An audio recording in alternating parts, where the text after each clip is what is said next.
Assalamualaikum warahmatullahi wabarakatuh. Perkenalkan, nama saya Edwin Apatiswara. Saya akan mempresentasikan hasil kerja kelompok kami yang berjudul Teori Inovasi.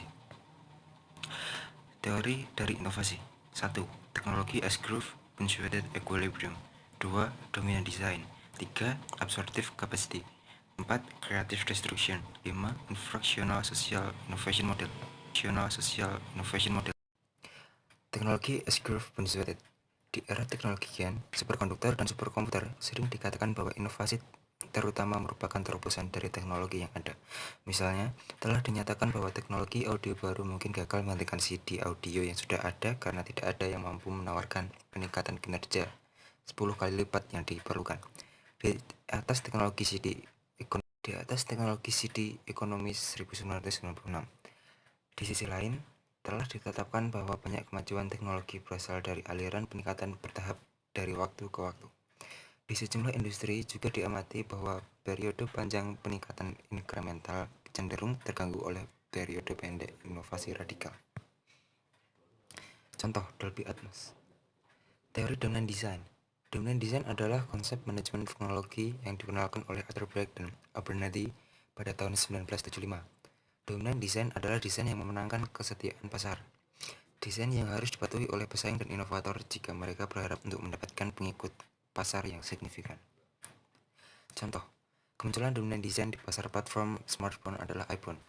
Karakteristik desain yang semakin menentukan nama industri untuk bersaing. Munculnya iOS sebagai dominant desain pada tahun 2000 membuat platform Google, Android, dan BlackBerry mulai mengikuti jejak Apple dalam platform pesaing mereka sendiri.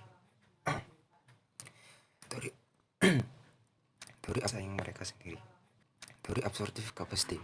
Absorptive capacity adalah kemampuan perusahaan untuk mengidentifikasi, mengasimilasi, mengubah dan menerapkan pengetahuan eksternal yang berharga.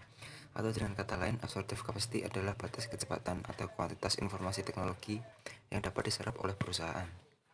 Contoh, meningkatkan kinerja perusahaan, menciptakan inovasi dan mempertahankan perusahaan dalam jangka panjang, memproses perusahaan perbankan milik pemerintah daerah dan aktivitas perusahaan dalam membangun bisnis. Menginternalisasikan perusahaan dalam membantu keefektifan proses implikasi perusahaan mengenai mekanisme dan kebijakan-kebijakan perusahaan sehingga menghasilkan berbagai inovasi. Teori creative destruction. Creative destruction adalah gambaran suatu proses mutasi struktur ekonomi atau mutasi industri yang terjadi secara terus-menerus tanpa henti dan akan menghancurkan struktur ekonomi yang lama dan di saat yang sama tanpa henti dan menciptakan struktur ekonomi yang baru.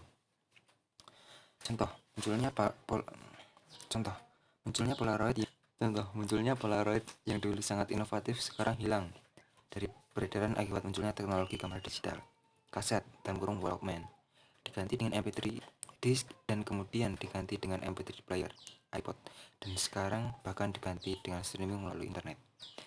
Dengan video yang sering ditonton melalui streaming seperti yang ditawarkan oleh Netflix atau iFlix, banyak yang hilang dari peredaran dan digantikan dengan media online atau media sosial. Munculnya fenomena wartel di Indonesia di tahun 2000 yang termasuk usaha yang menjanjikan dengan semakin terjangkaunya telepon genggam handphone dan berbagai fitur usaha wartel tergantikan dengan sirinya sehingga banyak usahawan gulur tikar. Infractional innovation model.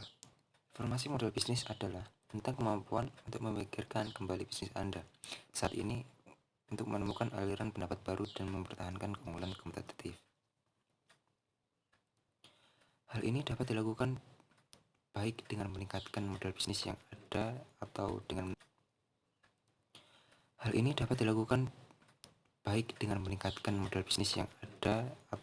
mencari cara baru untuk memberikan nilai. Contoh, sebuah perusahaan bernama Innocentive yang didirikan pada 2001.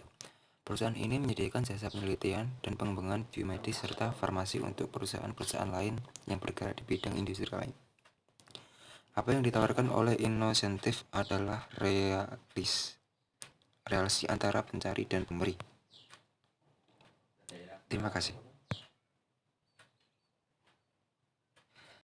Itu adalah presentasi dari kelompok kami. Jika ada pertanyaan, bisa ditanyakan di kolom komentar.